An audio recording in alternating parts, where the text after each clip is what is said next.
এই জঙ্গলের নাম ডেরিয়ান গ্যাপ। বিশ্বের অন্যতম ভয়ঙ্কর জঙ্গল। এটি এতটাই দুর্গম যে দক্ষিণ আমেরিকা আর উত্তর আমেরিকার মধ্যে সংযোগ সড়ক বানানো সম্ভব হয়নি।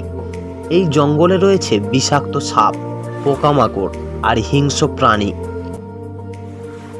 কিন্তু দাঁড়ান, এখানে এই মেয়েটি কি করছে? সে এই দুর্গম জঙ্গলেরই বাসিন্দা। সে একজন ইম্বেরা। পৃথিবীর অন্যতম সৌন্দর্য, পরিপাটি ও আকর্ষণীয় নারী হল ইম্বেরা উপজাতি নারী। নারীদের বডি পেন্টিং এতটাই সৌন্দর্য যে পৃথিবীর যে কোনো উপজাতি থেকে তারা নিজেদেরকে একদম আলাদা করে রেখেছে। এখানকার মেয়েদের পেন্টিং, সৌন্দর্য, খাবার আর তাদের ঐতিহ্যবাহী নাচ আপনাকে অবশ্যই মুগ্ধ করেই ছাড়বে। আজকের আমরা এখানেই প্রবেশ করব, দেখব ইম্বেরা উপজাতির জীবন আর ভয়ঙ্কর ডেরিয়ান গ্যাপ জঙ্গল, যেখানে মৃত্যুকূপ প্রতি পদে পদে। আরও দেখব এই জঙ্গল দিয়েই যুক্তরাষ্ট্রগামী অভিবাসীরা জীবনের ঝুঁকি নিয়ে কিভাবে পারাপার হয়।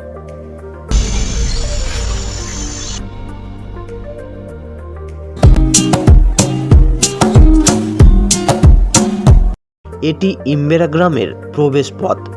পর্যটকদের এভাবেই তারা অভ্যর্থনা জানায়। সবসময় সাজানো গোছানো। এখানকার মেয়েরা সবসময় সেজেগুজেই থাকে।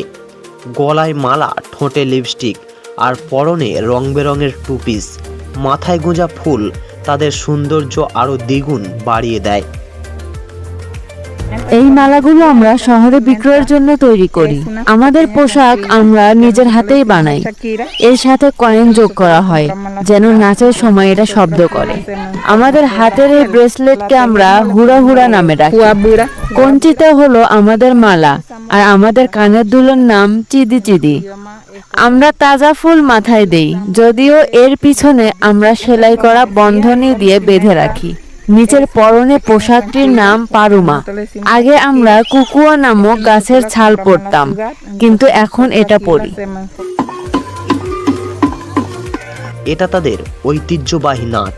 আমরা এই নাচ দেখব, আবার তাদের ব্যাপারে আরও জানব। কিন্তু সবার আগে চলুন জেনে নিই তারা আসলে থাকে কোথায়।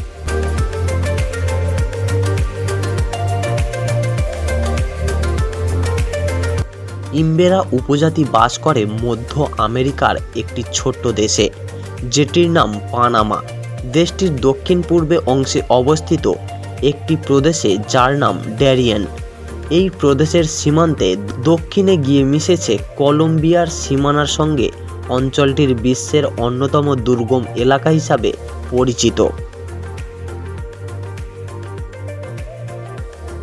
এখানে আছে ঘন গ্রীষ্মমণ্ডলীয় রেইন ফরেস্ট, জলভূমি আর খরা পাহাড়।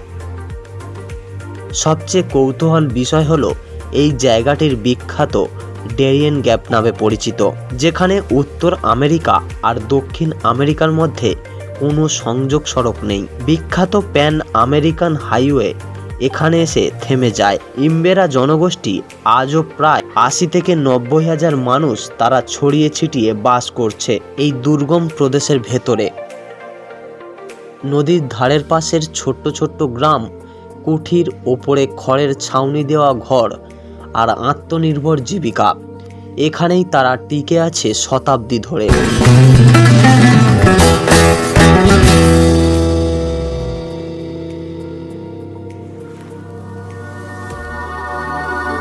আফ্রিকার কারো উপজাতির মতো ইম্বেরা উপজাতিকে বিখ্যাত করেছে নারীদের বডি পেন্টিং।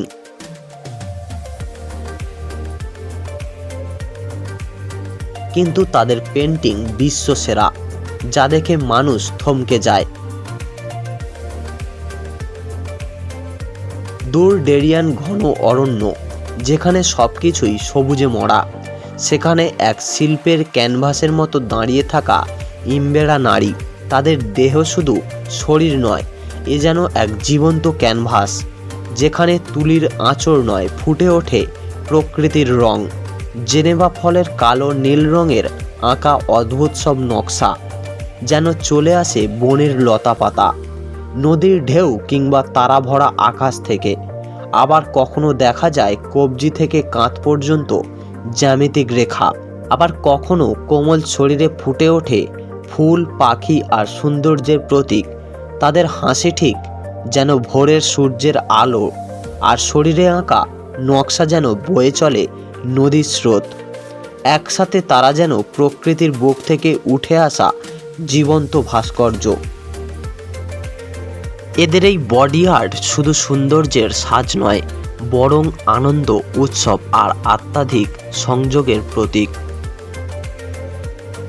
ইম্বেরা নারীরা নিজেদের শরীর দিয়ে বলে দেয় সেই মুগ্ধকর গল্প, যেটা প্রকৃতি প্রতিদিন তাদের কানে কানে শোনায়।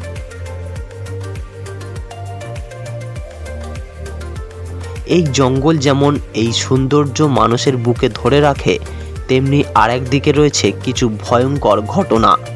উত্তর আমেরিকায় পৌঁছানোর আশায় হাজারো মানুষ প্রতিদিন পাড়ি দেয় এই ভয়ঙ্কর জঙ্গল ড্যারিয়েন গ্যাপ। এটি পানামা আর কলম্বিয়ার সীমান্তে অবস্থিত এমন এক জঙ্গল যেখানে পৃথিবীর সবচেয়ে দীর্ঘ সড়ক পথ প্যান আমেরিকান হাইওয়ে পর্যন্ত এসে থেমে যায়। কারণ এই গভীর অরণ্যের ভেতরে কোনো রাস্তা নেই। তাহলে কেন মানুষ যায় সেই পথে? মূলত দারিদ্র্য, যুদ্ধ আর অনিশ্চিত ভবিষ্যৎ থেকে পালিয়ে দক্ষিণ আমেরিকার বহু মানুষ পাড়ি জমায় যুক্তরাষ্ট্রের স্বপ্নে। কিন্তু বৈধ দিশা বা আইনগত পদ না থাকায় তাদের একমাত্র ভরসা হয়ে ওঠে এই অমানবিক চড়াই রুট। কিন্তু এই যাত্রা সহজ নয়, বরং প্রাণঘাতী। ঘন জঙ্গলের কাদা, নদী আর পাহাড়ে বেরোতে হয় দিনের পর দিন। বন্য প্রাণীর ভয়, বিষাক্ত শাক সংক্রমণ, খাবার আর জল সংকট যে কোনো সময় কেড়ে নিতে পারে জীবন। তার উপর সক্রিয় থাকে বিপজ্জনক ড্রাগ কার্টেল আর মানব পাচারকারী গ্যাং, যারা অসহায় অভিবাসীদের ব্যবহার করে নিজেদের স্বার্থে। ড্যারিয়েন গ্যাপ জঙ্গল সম্পর্কে ও কিভাবে মানুষ এই জঙ্গল পাড়ি দেয়, এসব নিয়ে কিছু রোমাঞ্চকর বাস্তব ঘটনা রয়েছে, যা দেখতে হলে আরেকটি পুরো ভিডিও লেগে যাবে। যদি সেই সত্য ঘটনাগুলো জানতে চান, আপনি কমেন্ট করে জানাতে পারেন। জাতিসংঘের হিসাব অনুযায়ী প্রতি বছর শত শত মানুষ এই পথে নিখোঁজ হয় কিংবা প্রাণ হারায়। কিন্তু তারপরেও জীবন থেমে থাকে না, বহমান নদীর মতো চলতেই থাকে। কান্নার বিপরীতে থাকে হাসি, যেমনটি হাসে আর উৎসবে মেতে থাকে এই জঙ্গলেরই ইম্বেরা উপজাতি। আর আজ রাতে তাদের একটি ঐতিহ্যগত উৎসব আছে, সেটারই প্রস্তুতি চলছে।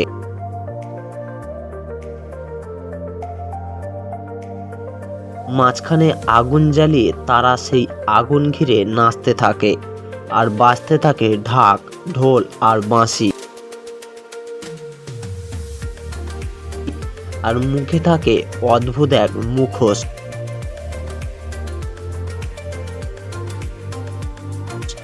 গভীর রাত পর্যন্ত চলতে থাকে উৎসব।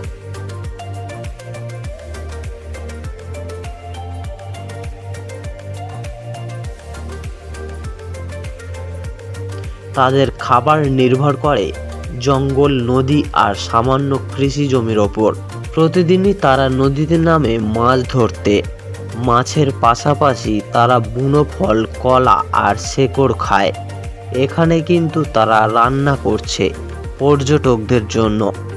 এই খাবারের নাম এক্সাদো, খেতে খুবই সুস্বাদু।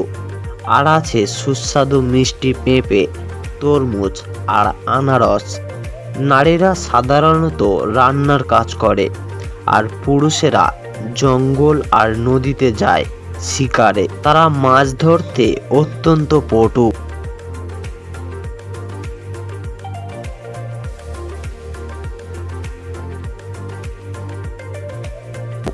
মাত্র শিকার করা মাছ বারবিকিউ করা হবে।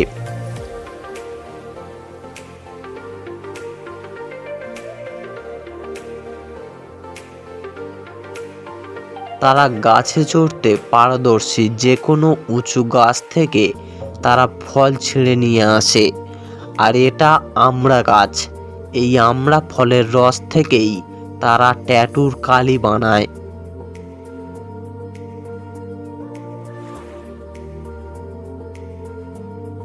তাদের আগুন কিন্তু বাড়ির ওপরে। তারা এই পাতাগুলো দিয়ে নানা ধরনের জিনিস বানায়। তাদের জীবিকা মূলত তিনভাবে চলে: মাছ ধরা, ক্ষুদ্র কৃষি আর হস্তশিল্প। মহিলারা বনে রঙিন ঝুড়ি, মালা আর হাতের কাজের অলংকার। এখানকার বানানো সকল জিনিসই জঙ্গলের উপকরণ দিয়েই আমরা বানাই। সবই প্রাকৃতিক, এমনকি কালারও প্রাকৃতিক। এটা গাছের শিকড় আর পাতা দিয়ে বানানো। হলুদ রংটি টারমারিক থেকে করেছি, লাল রং এক ধরনের ফল থেকে, মেটে কালার কোকোব্রো থেকে, আর কালো রংটা এক ধরনের মাটি থেকে। এখানে যত জিনিস দেখতে পাচ্ছেন সবই প্রকৃতি থেকে। এই হস্তশিল্প বিক্রি করেই আজ তারা উপার্জন করে কিছু অর্থ। বিশেষ করে পর্যটকদের কাছে ইম্বেরা উপজাতির সবচেয়ে বড় চ্যালেঞ্জগুলোর মধ্যে একটি হলো শিক্ষা ও স্বাস্থ্যসেবা। নদী ঘেরা গ্রামে স্কুল খুবই সীমিত। অনেক সময় বাচ্চাদের কয়েক কিলোমিটার হাঁটতে হয়। আবার অনেকে নৌকা বা জঙ্গলের পথ দিয়ে পাড়ি দেয়। আর যারা স্কুলে যেতে পারে না তাদের শিক্ষার সুযোগও বন্ধ হয়ে যায়। স্বাস্থ্যসেবার ক্ষেত্রেও চিত্র একই। গ্রামে কোনো আধুনিক হাসপাতাল নেই, এমনকি প্রাথমিক চিকিৎসা কেন্দ্র পাওয়া কঠিন। অসুস্থ বা দুর্ঘটনা ঘটলে ডাক্তার বা ওষুধের জন্য নদী পার হয়ে দীর্ঘ পথ যেতে হয়। অনেক সময় মানুষ এ যাত্রা শেষ করার আগেই প্রাণ হারায়। এই সমস্যাগুলো থাকার সত্ত্বেও তারা হেসে খেলে আর নাচতে নাচতে জীবন কাটাতে পছন্দ করে। ইম্বেরা উপজাতির নাচ তাদের সংস্কৃতির একটি গুরুত্বপূর্ণ অংশ। এই নাচ সাধারণত উৎসব, অতিথি অভ্যর্থনা এবং বিশেষ সামাজিক অনুষ্ঠানে পরিবেশিত হয়। নারী ও পুরুষ উভয়ই এতে অংশগ্রহণ করে। নারীরা রঙিন স্কার্ট বা পারোমা পরে নাচে। পুরুষেরা সাধারণত ঐতিহ্যবাহী বাদ্যযন্ত্র বাজায়, আর তাদের প্রধান বাদ্যযন্ত্র হলো ড্রাম এবং বাঁশি, যেগুলো কাঠ ও প্রাণের চামড়া দিয়ে তৈরি করা হয়।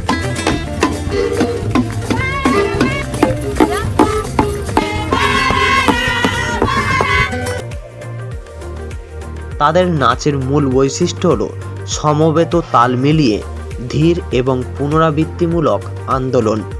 এই নাচে কোনো জটিল নৃত্যভঙ্গি নেই। বর্তমানে পর্যটকদের সামনে এই নাচ প্রদর্শন করে ইম্বেরা জনগোষ্ঠী অর্থনৈতিকভাবে উপকৃত হয়। তো বস, আপনার কেমন লাগলো ইম্বেরা উপজাতি এবং ড্যারিয়েন গ্যাপ জঙ্গল, সেটা অবশ্যই কমেন্ট করে জানাবেন। আর সাবস্ক্রাইব করতে ভুলবেন না। তো আজ এই পর্যন্তই। ভালো থাকবেন সবাই।